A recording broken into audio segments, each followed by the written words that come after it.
So I just got you all the Crusader build yesterday. Now we're moving on to the Barbarian here. We got to get our build sorted, our skills sorted, all that good stuff for each of the classes, preferably before global launch. Hopefully I'll have all of them out for you all by then. That being said, let's go over all the stats, all the skills, and some of the builds that we'll be using in solo, group, and PvP. Let's jump into it.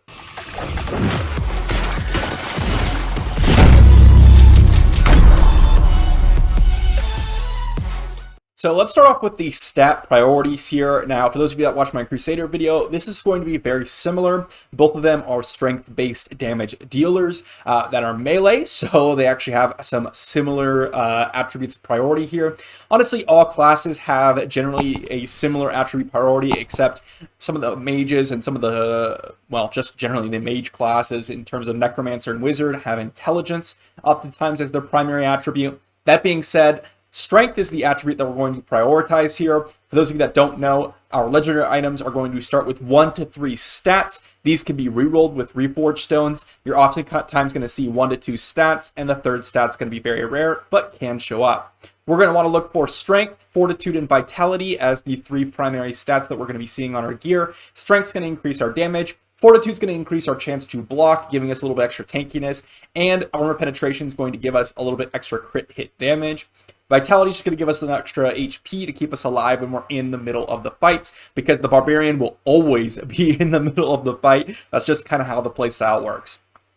Willpower is going to increase the duration of harmful effects that we apply on enemies. Resistance is going to lower them that are on ourselves. And so it's not super impactful because we don't have a ton of harmful effects that we're applying on the enemies.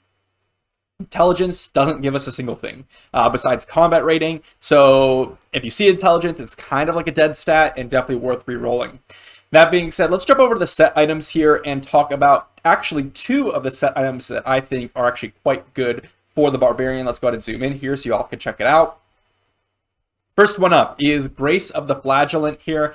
All continual damage, channel damage, and persistent ground damage increased by 15%. Now, I was actually going through and looking through all the set items here, and I had found that I just think that the Grace of the Flagellant is probably just going to be your best item. Initially, I thought, okay, it's pretty much only going to be good for Wizard, but with how often we're going to be using our Whirlwind skill, which we'll be going over in just a moment, we're going to want the extra 15% damage. It's just going to be a 15% damage boost in general to the Barbarian because we actually have a lot of support skills that we're going to be running with the Barbarian. So Whirlwind's going to be your main damage source, and this is just going to boost that up quite a bit. On top of that, because it's just going to be continuously hitting, we're going to get extra procs of the 4-set bonus. But honestly, the 2-set bonus is what we're going to be looking for the most often. If you get the 4 and 6-set bonus, it's going to be very nice as well. But honestly, you could pair it with the 2nd set here, Vithu's Urges. Increases the duration of all beneficial effects on you or your party members by 30%. We have 2 beneficial effects that we'll be using when we're going in group play, as well as the 4-set bonus is actually quite nice. So actually comboing this and going 4-set Vithu's, 2-set Grace of the Flagellant is going to be excellent for the Barbarian here. Really, the Grace of the Flagellant huge bonus is going to come from that 50% increased damage. Honestly, you actually do quite a bit of damage with the other 2 bonuses, but if you combine them 2, you can actually create a really solid build here between the 2, especially increasing some massive buffs that we're going to want from the Barbarian. That being said, let's jump into some of the skills that are going to be must-haves for every build that we're going to be checking out here. So we have 1 primary attack and 2 skills here that I think are going to be must-haves for pretty much almost every build here. There are some times where you could swap them out, but even in the cases that you can swap them out, you're going to consider them in some of your builds. So we have 1 primary attack and 2 actual skills. You're going to have 4 skills in total with a primary attack, so half of the build is pretty much already decided up front. First off, our primary attack. This is generally going to be for PvE content, but it can apply in PvP content as well. Lacerate just going to do so much for you to sustain through all the PvE encounters, especially with the ultimate ability here right above my head. It's going to increase its healing by just 20% of the damage dealt, which is insane. And we're going to be knocking away enemies to keep ourselves alive. This could be really, really nice. Overall, it's going to be a massive primary attack, perhaps one of the best primary attacks in the game, along with the Necromancer, for keeping us just in the loop here. Very, very solid. Necromancer is more damage based, but that being said, let's jump into the two skills here. First off is going to be Whirlwind. This is like the namesake skill for this class. Of course, it's going to be a solid skill. It's a channeling skill. This is one of the reasons why we're running the specific set effect that I just went over. This is a channeled energy using skill. So you're going to be popping it, spinning in circles, and then slowly consuming energy, and then it's going to basically recover after you're done using it. It's going to reduce your movement speed a little bit, but that being said, it's just going to do massive AoE damage. I've seen some clips in PvP where this skill just kills enemies. You run in at them with the second skill that we have here, Pop Whirlwind, and you're going to be cruising along. As I said, we're going to be running around all over the place, so Sprint is going to be a primary skill we're going to be running, especially in group content. You can get a legendary item that amplifies this. Instead of just giving your own self movement speed and immune to movement impairing effects, you can give that whole to the entire ally team, which is absolutely massive for speeding through content in the game. Absolutely important skills that we're going to be running here. And let's dive into the first build here, which is the solo farming build. Now, what do we have here? Well, we have Hammer of the Ancients and Wrath of the Berserker. So generally, the Barbarian is going to have nice AoE damage, but it's going to lack some single target damage.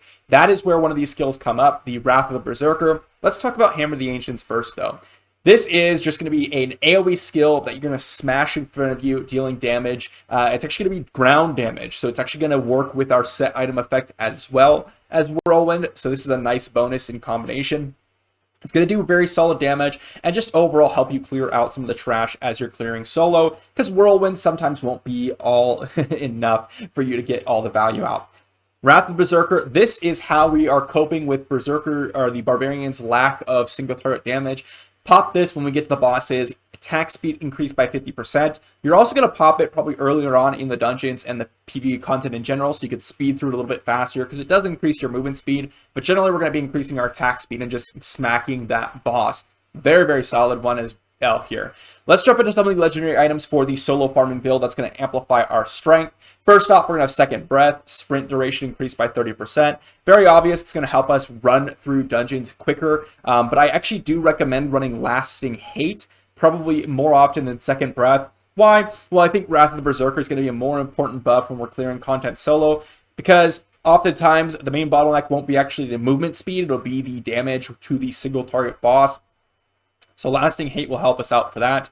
The Gathering is going to be an excellent one. It's going to actually gather up everyone when we're using our Whirlwind skill. So now we can just go ahead and just basically run through people, pop our Whirlwind, and it will pull people along as we move, which will be really, really nice in terms of clearing through trash monsters.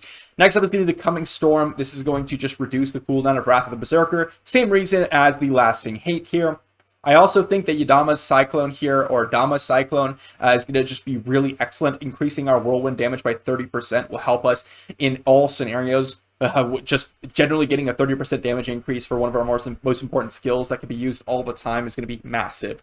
Next up is going to be Juggernaut's Plan here, and this one's going to be very solid. It's going to cause us to run continuously, knocking away and damaging enemies in our path. This is going to be very, very nice for us to just clear through enemies and deal with them and move them out of our way, killing them or perhaps killing them, and it'll just overall increase our speed through dungeons. Next up is going to be the Tempest. Whirlwind radius increased, but Whirlwind movement speed reduced. This is going to be nice because now we have all the Whirlwind upgrades. We're pulling them in, we're doing more damage, and we're having an increased radius, which is really, really nice. And the movement speed reduction is not that big of a deal because you can pop Sprint, and that will overall just increase our movement speed anyways.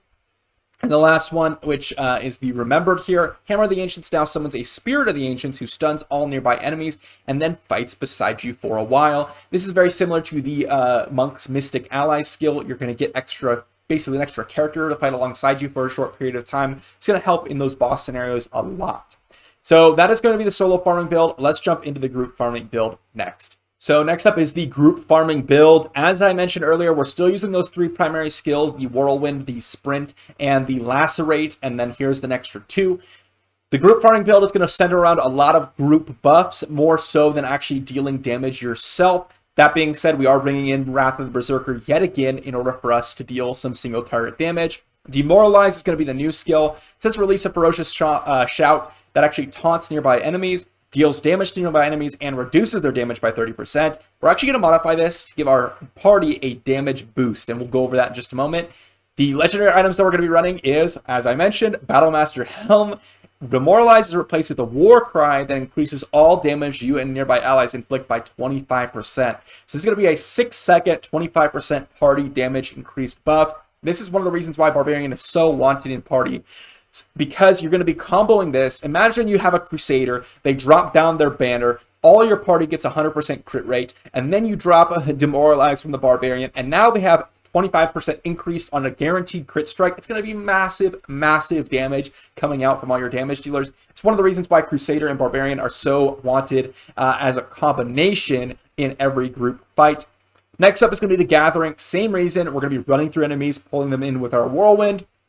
Coming Storm is going to reduce that Wrath of the Berserker cooldown, which will give us extra single target damage for those boss fights.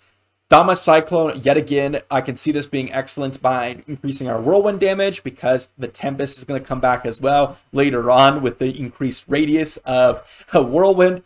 Swiftwing here, right, this one is the second reason why Barbarians are so wanted. Popping the Sprint now increases the movement speed of all of our allies as well. So now we have group damage increase and group speed increase, two things that are going to be the bottlenecks for PvE speed clearing. Barbarian offers both of those and a significant boost to both of those, so which is really, really nice. Pretty much the entire reason why he's so good for the group scenarios. Last one is going to be Fear Hammer, and this is just going to increase that damage boost by 30%, which is going to end up going to make this, instead of 6 seconds, it'll be 7.8 seconds, which is really, really nice. Last up, we have our PvP build, and this is where it gets a little bit of variety in our build. We actually have a chance to swap out the primary attack from Lacerate to Frenzy, and the reason for this is we're actually going to have a lot of survivability in our kit through our other skills, so we actually could just run the Frenzy and get more value out of it. Second one up, and this is, in my opinion, the strongest PvP skill in the game. This is a buff that's going to auto-activate when you are about to die, and it's going to increase our healing by 30% of damage dealt, as well as giving us immunity to damage for 6.5 seconds is what I saw. This is insane. Immune to damage for 6.5 seconds, healing for 30% of damage dealt. We're basically going to immune the first time we die. And then we're going to go ahead and have this reset our health bar simply due to the fact of all of our healing. It's going to be so insane, and it's just going to do massive work for us. And I believe this is actually a 300-second cooldown. I'm not sure why it says 30 seconds here, but I just wanted to mention that real quick. Next up is going to be Furious Dash. This is going to be an excellent skill for PvP. One, because you're going to be able to knock away enemies. And two, you're going to be able to dash. And then three, you have multiple chances to do that. So let's say you miss, or let's say you want to hit multiple players, or let's say you just want to move away from people. You're going to have multiple charges to do that. It's going to be one of the greatest skills for PvP here. As well as, this is a new update. So previously, this is what the skill did. You were able to seize a monster and use it as a weapon. Instead, due to the data mine, it's actually going to change, and it's going to be something that you can actually grab opponents with and then just chuck them after 2 seconds. So I'm not 100% sure if this is going to be confirmed, but if it is, I can absolutely see this one being one of the most powerful PvP abilities. If you can imagine something like popping Sprint, running into the back line, picking up a Demon Hunter who has very little mobility, running back to the front of your team, and then dropping them in, let's say, behind a Necromancer's bone wall, dropping them into a charged up Crusader, perhaps running their Celestial Warhorse, or whatever you need to do. It's going to be so fun to use this ability, and I think it's going to be super strong if it does work that way. So definitely check that one out. Next up is we're going to go over the legendary items for these builds.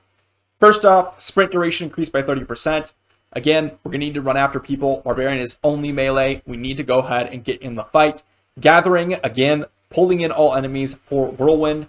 Next up is Dama's Cyclone and Broken Grasp. So I think Dama's Cyclone is going to be solid, but I think Broken Grasp here is going to be the preferred shoulder piece. Why? Well, we just want extra dodge chance. That's going to be huge for making us way more survivable, and that's going to be the main portion to PvP, I believe. I think that the tankier classes and the bruiser classes are going to have a lot bigger advantage in PvP than some of the squishier damage dealing classes. Next up is going to be the Swift Wing. Sprint now increases movement speed of all nearby allies. Again, we're going to be in a PvP match with a lot of groups. This is going to be huge.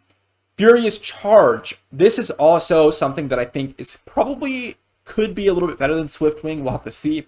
Furious Charge charges to a location, damages and knocks enemies into the air. So instead of knocking them away, you knock them into air. And I think that's going to be way more valuable for setting up combos with your teammates, especially like the Wizard, who can just drop a meteor right when they're in the air, and then hopefully it'll land when they go ahead and land themselves. And then the last weapon that I recommend using is the Tempest Whirlwind Radius Increased. I do want to say that there's another weapon that we could be using, but it really doesn't matter because there isn't a skill modifier that we're really looking for. So you can pretty much run any of the other weapon in that slot. Last up is we have our legendary gems. We have the early and late game legendary gems. First off, let's talk about the early game gems. For those of you that see my Crusader video, this is almost exactly the same.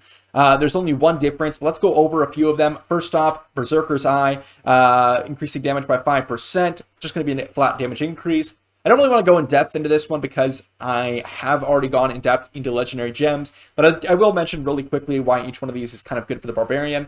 We're going to be killing a lot of monsters, so Sleed's Weakening is just going to increase our damage. Everlasting Torment's just going to be great for dealing damage to everyone, and just going to be overall solid. Fervent Fang is going to increase our single target damage, which is going to be nice to speed up content. Lightning Core is going to actually have a chance to do another AoE, which will be nice because we'll be in the thick of things. And lastly, this is going to be the one that's going to be different, and this one is specific towards the Barbarian because your channel skills consume energy 10% slower. This is actually going to be an excellent legendary gem, and perhaps the best one for the Barbarian because we're going to be using Whirlwind so often. This is going to get a lot of value. That being said, I think that the 5-star legendary gems are much better. So let's talk about some of those. These ones I'm going to go a little bit more in depth in because these are going to be your late game, pretty much forever gems. First off is going to be Blessing of the Worthy. We're going to be in the thick of things. We're going to want to proc this. We're going to take a lot of damage. We're going to smack them back with a lot of damage ourselves, which will be nice in an AoE around you. So you have to be melee to get more value out of this one. Next up is Blood Soaked Jade. This is going to be excellent to combo with Sprint, as well as just to deal extra damage overall. A little bit extra movement speed is going to work really well for the Barbarian in getting into the groups of enemies. Seeping Bile is another great one. Again, extra AoE to proc on our whirlwinds and things like that. Very nice one for clearing trash. And the Phoenix Ashes is probably the best placed gem on the Barbarian for PvP. Not only are you going to have the Undying Rage, you're also going to have the Phoenix Ashes. So between the two of them, you're going to have 2 whole extra lives. That's going to be so insanely difficult to deal with, especially considering if you're in a 1v1 fight, how are you going to deal with double lives or triple lives essentially on the Barbarian? Or even if you have the Barbarian running into the fight first up, it's going to basically soak up all the damage while your rest of your team's going to be able to kind of combo in as well and hit from behind you. I do want to note that I'm not sure which procs first. For those of you that play other games like League of Legends, when you have multiple revive effects, there's a certain order for which they proc. If it procs the Undying Rage first, it's going to be a little unfortunate. If it procs the Phoenix Ashes first, it's going to be way better. Why? Well, because this actually gives you a shield absorbing life, which will be great because let's say you have the Phoenix Ashes, it procs. You're going to be able to get that nice shield going, and then you're going to be able to heal up with the Undying Rage after. Basically, your shield goes away, which will be really nice. If it procs the other way around and you get Undying Rage, you're going to heal up to full, and then you're going to go ahead and proc the Phoenix Ashes, and you're going to be basically stuck on low life. Either way, it's going to be really solid. I guess you could see very solid ways for both iterations, like if Phoenix Ashes procs first or Undying Rage procs first. I could see arguments for both of them, but I do think that both, no matter what it does, Phoenix Ashes is going to be absolutely insane for the Barbarian. Just think about triple life Barbarian and just think about how stupid that is. I did also want to mention, because I don't think I mentioned it when I talked about Undying Rage, this automatically activates when you take fatal damage. It is literally 0 skill involved in this. So you're just going to be able to run in there, and if you do take that fatal damage, you're going to be able to survive, which is really, really nice in terms of PvP. And this is one of the reasons why the Barbarian is absolutely a monster for PvP. We'll have to see if they end up nerfing any of this stuff or if they change it at all. But for now at least, I'm going to be running this if I were running a Barbarian. That being said, hopefully you enjoyed. Let me know what you think about some of the legendary items. If you would basically suggest any other legendary items or any other skills for any builds. These are obviously initial impressions. These will change over time, and hopefully in the future we'll have builds for every single specific game mode, the dungeons, the challenge rifts, the elder rifts, PvP, solo, group farming, all that good stuff later on. But this is going to help you plan out your skills, your build for launch. That being said, I will see you for the next class builds.